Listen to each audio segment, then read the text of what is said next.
Jerusalem, a city of devotion and division.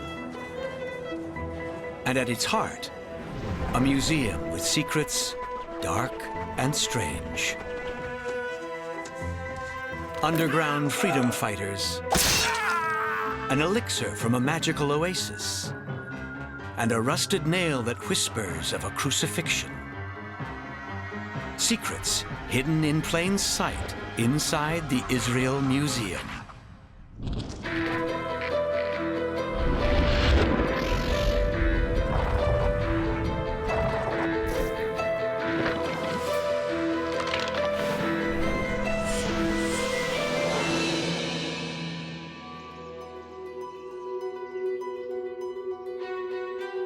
The Israel Museum stands in a city of vital importance to three of the world's great religions: Judaism, Christianity, and Islam.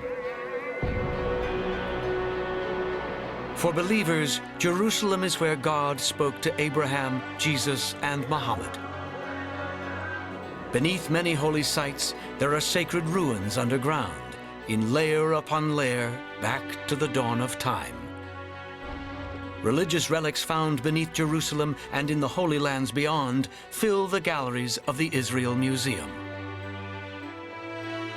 Many, like the Dead Sea Scrolls, are charged with spiritual meaning. And some contain museum secrets. This bone box found in Jerusalem has a Hebrew inscription on it with just a name. The name is Yochanan Ben Chagakul. This is the name of the deceased. When Yohanan died in the 1st century AD, his body was laid in a cave to decompose, and then his bones were placed into a stone box. They remained undisturbed for 20 centuries until the cave was discovered by archaeologists in 1968. When the box was opened and the bones were examined, the ankle bone of the deceased was found to be pierced by a huge iron nail that remained in the bone. This is evidence for the fact that Yochanan found his death by crucifixion.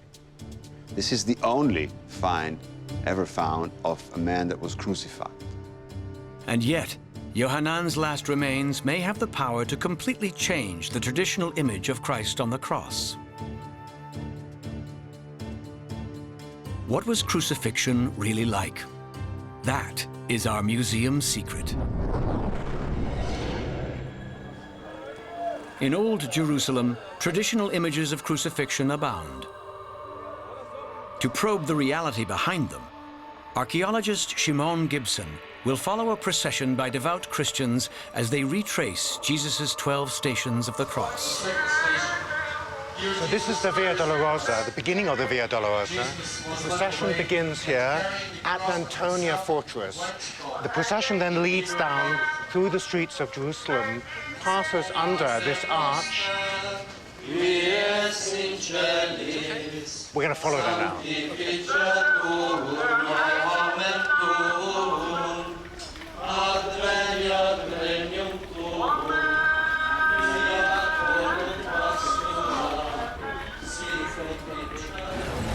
In Jesus' time, Jerusalem was ruled by the Roman Empire, a situation that some did not accept. An extremely strained relationship existed between the Roman occupiers and the Judeans, particularly in Jerusalem, because this is where the Jewish temple was located and where the main Jewish festivities would take place. Some Jews resorted to violence against Roman oppression. For those who were captured, the standard punishment was crucifixion. The Romans would say, look, if you defy us, this will be your fate. You will be crucified, and your dignity will be taken away from you. The procession ends at the Church of the Holy Sepulchre. Many Christians believe that this chapel is at the precise location where Jesus was nailed to the cross. To the faithful, his death and resurrection are a certainty. and in well-known depictions, his suffering is recorded in great detail. A nail pierces each of Jesus' palms.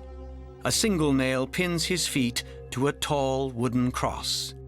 But is this what crucifixion really looked like? First of all, you can see that Jesus is not naked. He was supposed to be naked. The second thing is that just look at the size of the cross. The cross is very tall. In Israel, we don't have those huge trees. We have no evidence whatsoever that the cross or the act of crucifixion look like this scene. Dr. Israel Herskovits is an acclaimed anatomist who specializes in biohistory. He intends to follow the evidence wherever it leads. Sometimes it's very difficult because you are raised on some kind of a concept how crucifixion look like. So you have actually to forget everything you know about crucifixion. Dr. Herskovits has been entrusted with Yohanan's ankle bone. A CAT scan of the ancient object makes Herskovits question the traditional assumption that both of Jesus' feet were pierced by one nail on the cross. So he measures the nail through Yohanan's ankle and then inserts a nail of the same length through the feet of a cadaver. We nailed them to find out whether a nail of 12 centimeters in length can hold the two foot together. And you can see that the nail is running through both heel bones, but it hardly comes out over here. As an anatomist, Herskovits also questions the traditional image of Jesus' lacerated palms. Imagine to yourself, if crucified this way, okay, you can fall easily forward. So he believes the victim must have been attached from behind. The nail didn't pass through what we call through the ventral part, but actually passed through what we call the dorsal part. Each foot was nailed separately to the wood. As for the cross itself, because of the region's short trees, Herskovits thinks the pieces could not have been more than 2 meters long. You easily elevate it, and you can do it very quickly.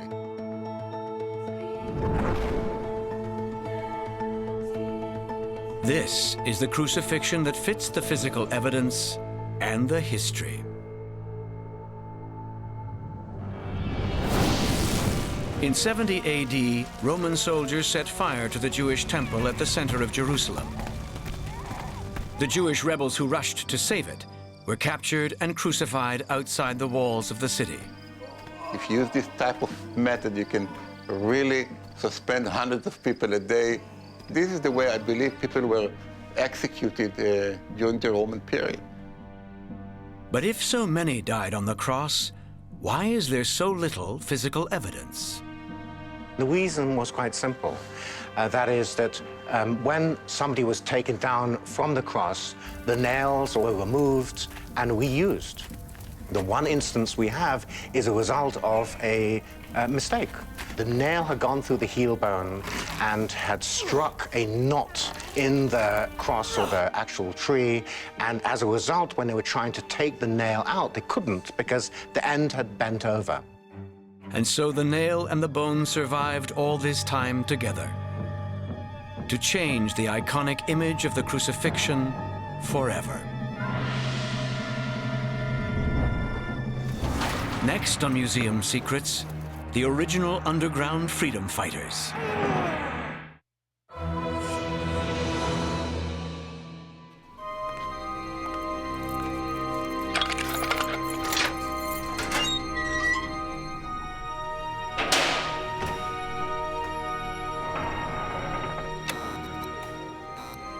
This story begins in the most secure location in the Israel Museum. Here, a steel vault safeguards a fortune in rare coins from throughout the ancient world. Curator Chaim Gittler wants to show us 2 coins that were in circulation in Judea in 132 AD. The first displays the face of a Roman emperor. This makes sense because Judea was a province of the Roman Empire. But the second coin displays a cluster of grapes, the Jewish symbol for freedom, along with markings that are definitely not Jewish. You can see the silhouette of the face of the Roman emperor. You see the nose, the chin, and here are part of the legend, Augustus, which is going around the edge. This strange coin is linked to a moment when history nearly took a completely different path. The reason why is a museum secret. Our story begins at the height of Rome's power, not long after its army had destroyed the Jewish temple in Jerusalem. This disaster had so demoralized the Jews that most accepted Roman rule as inevitable. But in the Judean hills, a new freedom fighter arose. There are no statues or images of the man.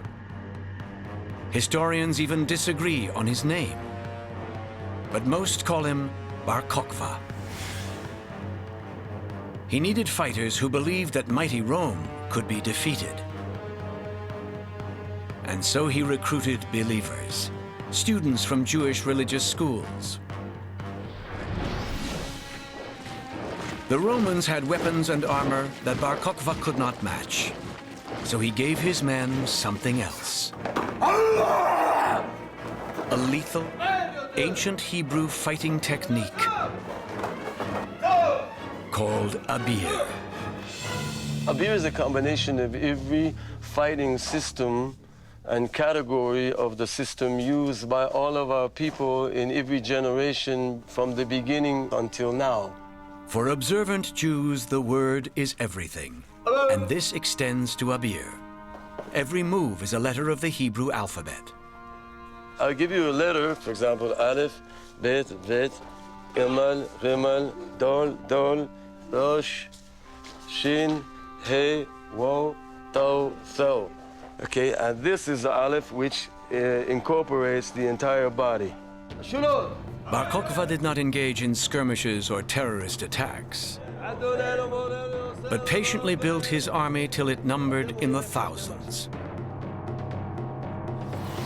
In populated areas, Roman soldiers were always on the lookout for enemies of the empire.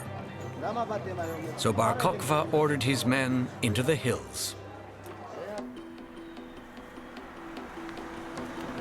Okay, so we are now in the Judean foothills, which are 30 kilometers to the west from Jerusalem. Dr. Eitan Klein is an antiquities theft inspector who often patrols this remote area. So we are going to an ancient site called Halat Case. Recently, he found one of Barokva's hidden bases. We know that it was inhabited by Jews, and we found an opening of a cave of an underground hiding complex from the Barokva period. This is the first time these caves have been captured on film.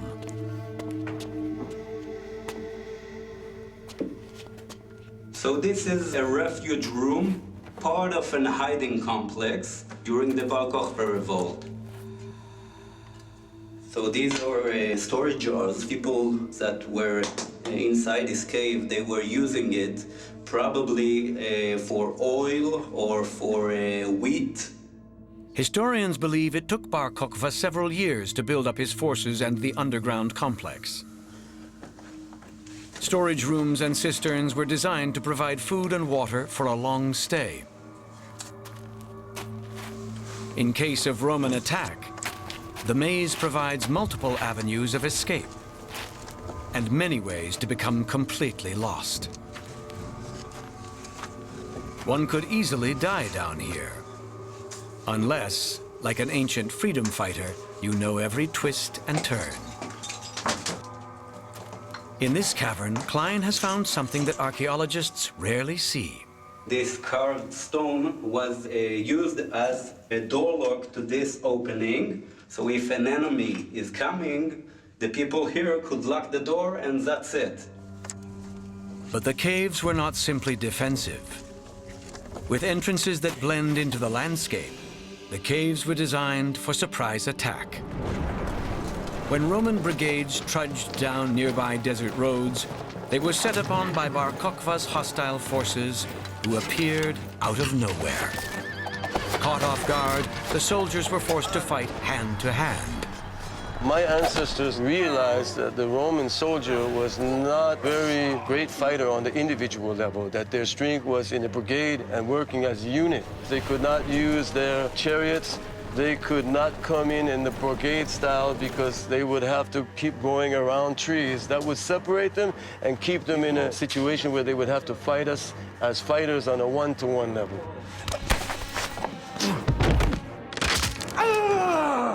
Barokva's forces defeated brigade after brigade, one of the rare occasions in history when the Roman army was forced to retreat. But rebellions cannot be won on the battlefield alone. And that brings us back to this. To create a viable nation, Barokva needed currency as soon as possible. To get it, he collected Roman coins and put his metalsmiths to work. They're taking the Roman coins and they are striking the image, the Jewish image, over the Roman coins, and then you have two-folded meaning because it says, we are not only free, but we're putting our freedom over your empire. And if the story ended here, Barokva's legacy and the history of the world might have been very different. But Rome could not let the Jewish victory stand. The emperor assembled 60,000 soldiers for a massive surge. The Romans retook liberated towns one by one, then burnt them to the ground. Barokva was killed in a final desperate battle, as Rome unleashed collective punishment on rebellious and peaceable Jews alike. Survivors who fled from the Holy Land blamed this disaster on Barokva. And among modern Jews, his name still evokes strong emotions. If you want one word, I would say messianic. If you want a few words, I'd say charismatic, brutal, and irresponsible. Whatever one thinks of Barokva, his dream is shared by many today. That dream is inscribed on the reverse side of many Barokva coins. Yehud Yisrael, for the freedom of Israel.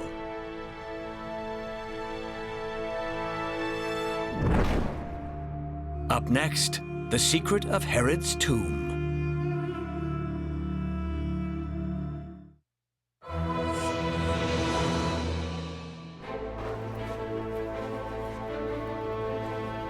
Inside the Israel Museum, curator Dudi Mevorach oversees completion of a new exhibition.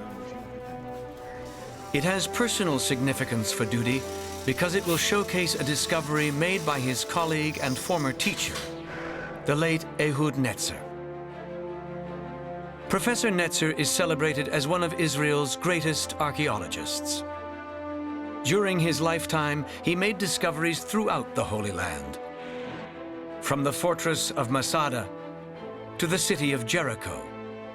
But his lifelong obsession involved a colossal ruin called Herodium. Even before archaeologists began to excavate, the ruins of a palace were visible to any passerby.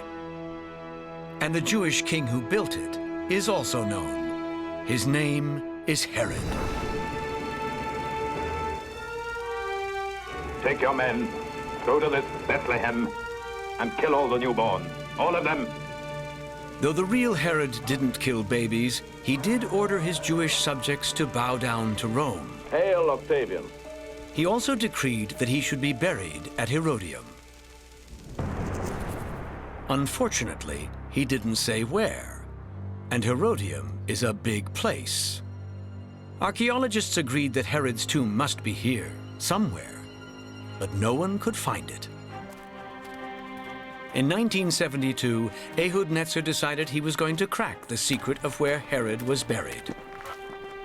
And today, Dudi Mevorach will retrace his journey of discovery.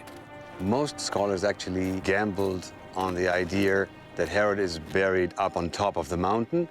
Most of them believe that he's buried in the Eastern Tower, which is a massive tower that we see behind me.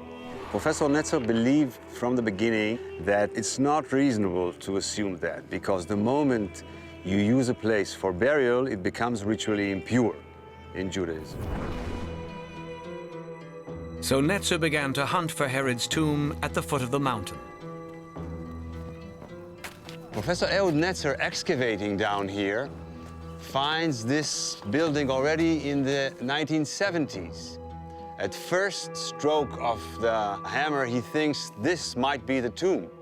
It's a monumental room with pilasters decorating the walls. You can see them protruding here. It's a large space with very high ceiling, probably either domed or with a pyramid on the top, but it's open to the east. The opening told Netzer that the structure was a formal dining room. It was not a closed room, it couldn't be a tomb. And then he thinks that the tomb may be next door. A ritual bath found next to it gives another hint to the possibility that this is where the tomb might be. Unfortunately, the tomb was not found. As he continued to search, Netzer came to believe that Herod himself had designed Herodium according to a geometric plan. He became so involved with Herod that he could almost plan the way Herod planned and think the way Herod thought. He continued to search for Herod's tomb for 30 years. He realized that it's not down here. He realized that there is no monumental building or cave that could be it. In 2004, shortly after his 71st birthday, Professor Netzer decides he needs a new perspective. So from where we are standing, we can see the pool down there with the bathhouse right at the corner. And the place where we are, the palace, is right on top of the mountain here. Netzer notices that structures on the plain form a straight line that connects to the East Tower. Sensing Herod's geometric plan, he believes the tomb should be on the line. Professor Netzer takes a diagonal from the center of the pool to the Eastern Tower, and he decides to cross-section that slope. On the slope, the ruins of a tomb are not visible, but Netzer knows there might be a good reason for that. Historians believe that after Herod's death, Jewish insurgents hid from the Roman army in caves on the mountainside.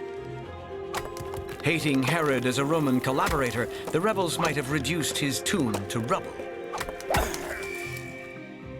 Halfway up the slope, Netzer's team discovers shards of pink stone, puzzle pieces that fit together beautifully. We're looking at a sarcophagus made out of pinkish chalk stone, decorated with a very fine rosette. At the spot where the shards were found, Professor Netzer uncovers this. This is actually the tomb garden with the podium of the tomb at the center of it. This is the exterior wall. This is the base of the building, and it goes for 25 meters high up. 3 stories of 25 meters, which would be 8 stories of today. By entering the mind of King Herod, Ehud Netzer had found his tomb. It was clear this must be Herod, but we found here architectural fragments that enable us to restore a monument which fits Herod's taste and status. This is big-time archaeology because finding direct contact to known historical figures, notorious historical figures, is not an everyday thing. Before Ehud Netzer died at the age of 76, he helped plan the museum exhibition that will reveal Herod's tomb to the world. And sadly, the reason for Professor Netzer's death is part of our story. Right here at the top of the theater and outside the royal box of King Herod, we were at the end of a very active morning with Professor Netzer. We had a very enthusiastic morning, all looking forward to what we were going to do. And we sat here for a moment to rest in the shade. And Ehud sat where he sat dozens of times before, and one of the beams gave up, and he collapsed backwards into the theater and fell all the way down to the stage, and was wounded very severely and eventually died.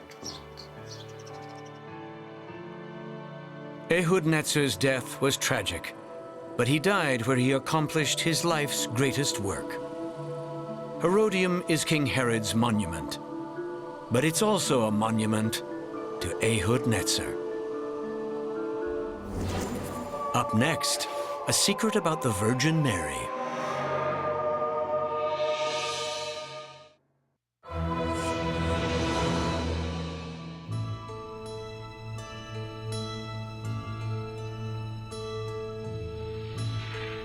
In the Israel Museum, as in every museum, some artifacts are incomplete. And sometimes what is missing is the most important part. This is the lower part of wall painting that was discovered in 1997, and we see here pairs of feet. We assume that this is Jesus sitting on the setter enthroned, and on the right side is Maria approaching Jesus. The fresco that once showed Jesus and the Virgin Mary was discovered not far from what many believe is Mary's tomb. Here, 47 steps beneath the ground, archaeologist John Seligman will help reveal a museum secret. The tomb of the Virgin Mary doesn't look like an ancient tomb, because the tomb has been cut away from the bedrock around it, and all you see is just the shelf where the body of Mary was traditionally laid. Her tomb is empty, but that is not the secret. By Christian tradition, Mary left her tomb when she ascended to heaven. The secret involves an arched niche cut into the wall. It has the same basic shape as this, or this, or this. Today, 1.5 billion people on Earth know exactly what it is. But in case you don't know... Well, right behind me is the mihrab, which is a niche in the mosque. And basically it signifies the direction of prayer. And this is usually in the direction of the Kaaba, which is the holy structure in Mecca in Saudi Arabia. And whenever we pray in congregation in unison towards this one direction.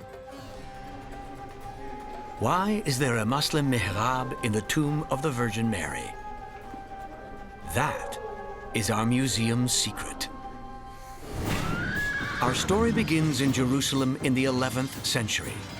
Muslims fought to retake the city that had been conquered by Christian crusaders several decades before.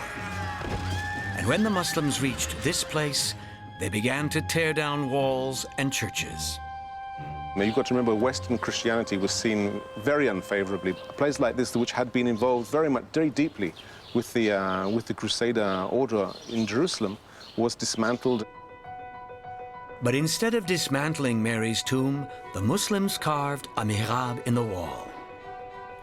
To understand why the mihrab is here, we must visit the plateau in the center of Jerusalem. This is a holy place for Judaism, Christianity, and Islam. Beneath this shining dome is the rock where God spoke to Abraham and where Jesus preached to his disciples. And for Muslims, the plateau is sacred for another reason. This place is regarded as the third holiest site for Muslims. The Prophet of Islam, Muhammad, is believed to have traveled from Mecca to Jerusalem, and then from there taken by the angel to the heavens to meet God himself. And as he traveled to Jerusalem, it is believed through our traditions that he met every prophet of God, every messenger of God, including the great prophets Abraham, Moses, and also Jesus. So although Muslims do not consider Jesus their savior, they revere him.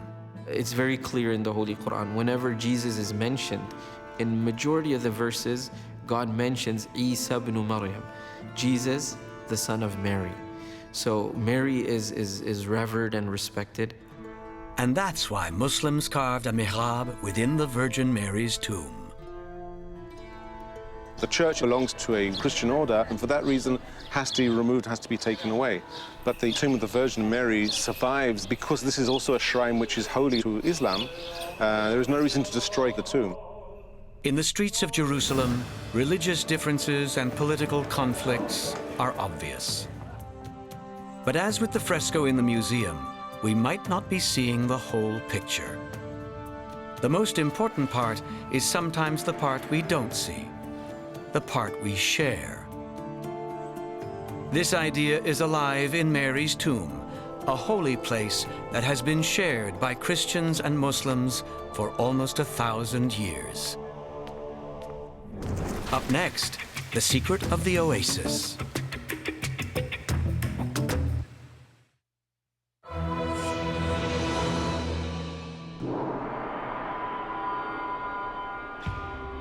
The Israel Museum manages the collection of an older museum in East Jerusalem. It is known as the Rockefeller because it was endowed by the American philanthropist John D. Rockefeller. Here, a strange inscription is written in mosaic tiles from a Jewish town called Ein Gedi. And in the synagogue, there is a mosaic pavement, and the pavement holds a long inscription in several sections. One section is particularly intriguing, and the reason is that it has a curse. Whoever shall reveal the secret of the town to the Gentiles, a terrible curse will come upon him. What did the Jewish townspeople not want outsiders to know? That is our museum's secret. The road to Ein Gedi passes by the Dead Sea, whose waters and mud are reputed to be therapeutic and are the basis for a lucrative health and beauty industry known worldwide. The land around the sea is bone dry, except for this oasis, where the ancient town of Ein Gedi once stood. Recent archaeology has revealed that the town was small, but its synagogue was big. The synagogue is the most important building in the village. It is built also with luxury, if you compare the living rooms over there and the mosaic floor here. One mysterious inscription reveals what will happen to anyone who reveals the town's secret. The literal translation is complex, filled with allusions to anger, punishment, and an all-seeing eye. But the intention is clear. Anyone who reveals the secret is as good as dead. But in a small oasis town, what secret could be so important? From biblical sources, we know of various plants that were growing in this land. We know of one plant, the balsam plant. It was highly regarded. Apparently, the fragrance was so special that they wanted it from all over the world. It was really something unique. The balsam plant was the basis for a perfume called balsama, which was made exclusively in the town of Ein Gedi. Mark Antony was so taken with the perfume that he gave balsama to his lover Cleopatra. It would have cost him more than its weight in gold. Ein Gedi's prosperity came from balsama, so there was a lot riding on keeping its monopoly. Maybe the clue is the enigma of the perfume production for something so special. It was a special group of experts, a professional guild that was preparing and doing this. They didn't want the secret of doing it to leak out. We would leak the secret of how to make balsama, but we can't. Because on an unknown date, Ein Gedi was attacked and burned to the ground. There was a layer of ash about half a meter thick. All the village was ruined. Who did it? I have no idea. After Ein Gedi was destroyed, no more balsama was ever produced. And over the centuries, the specific variety of balsam plant used to make balsama disappeared from the region around the Dead Sea. So the secret of making balsama was lost forever. Or maybe not. Today, in the Ein Gedi oasis, a kibbutz maintains a botanical garden. Botanist Anat Haas has cultivated balsam seedlings of an ancient variety discovered in Africa. מיד שתלנו בשטח את שלושת השתילים, והם צמחו וגדלו, הם מאוד מאוד הצליחו. But are these balsam plants the right balsam plants? Do they contain the essence of a balsama perfume? לקחתי חתך מאוד קטן בקליפה של הענף, ומיד ניגר החוצה נוזל שקוף מריח מאוד, ואחריו לאט לאט יוצא החומר הצמיגי הלבן יותר. ואני מתארת לי שבימים עברו היו אוספים את החומר הצמיג הלבן, ואותו אפשר היה לאסוף. Anat has yet to learn how her ancestors made balsama, but she hopes to exploit the old plants in a new way.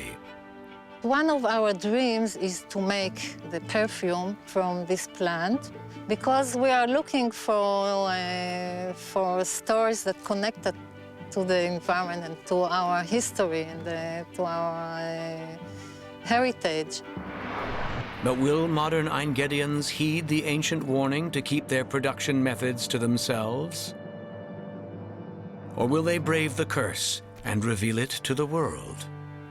It's very, very difficult to hold a secret nowadays. It's not like ancient times. So I think if it's very difficult to hold it, why not to share it with everyone? And then perhaps modern women can share in the glamour of Cleopatra. Next on Museum Secrets, the amulet and the alien.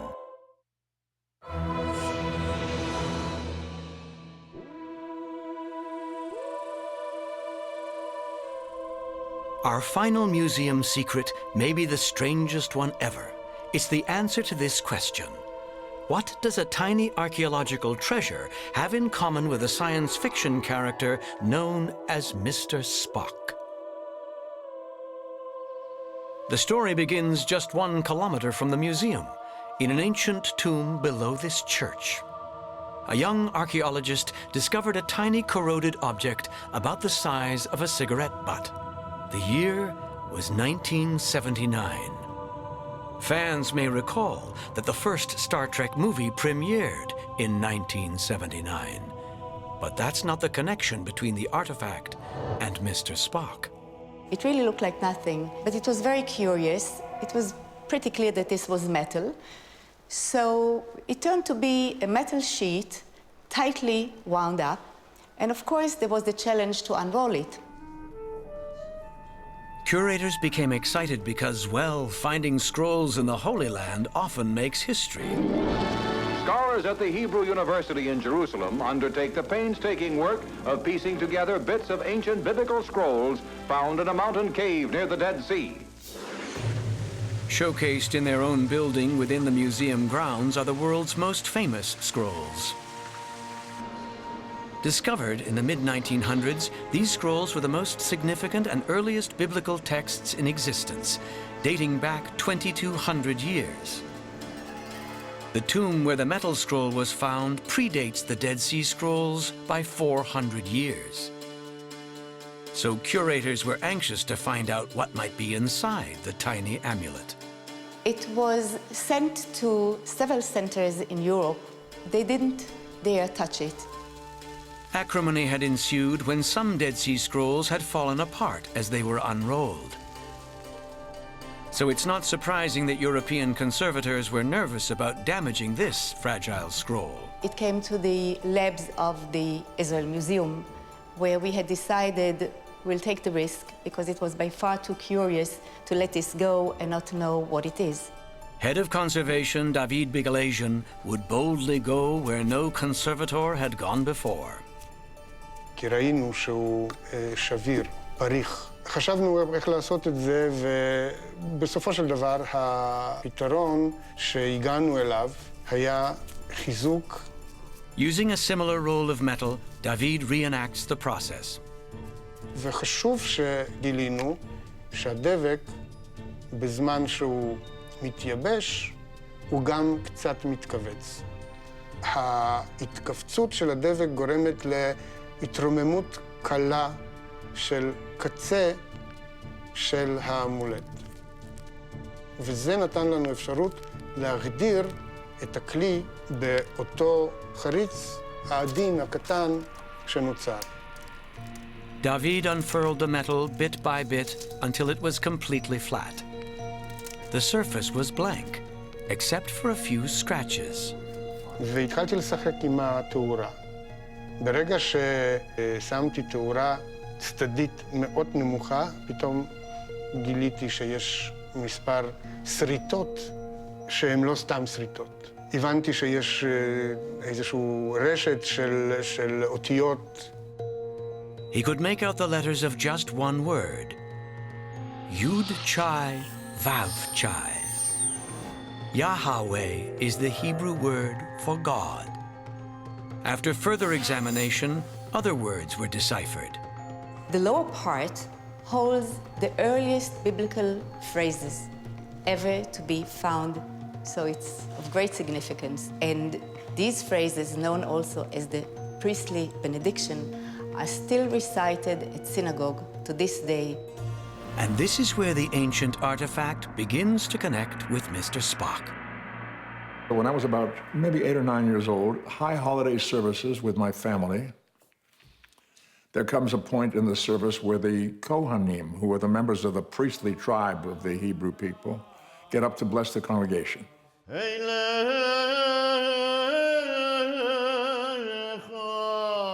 My father said to me, "Don't look."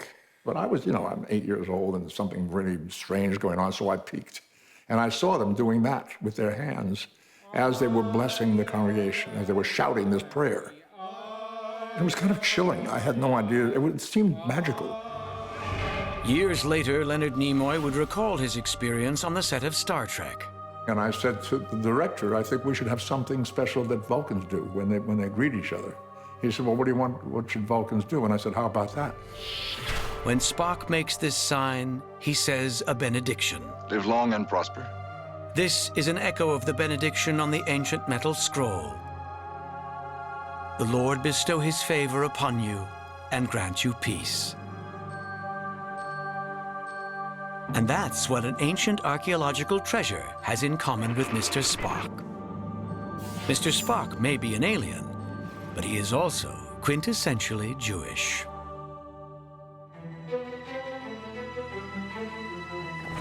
In a museum where religion and history meet, for every mystery we reveal, far more must remain unspoken.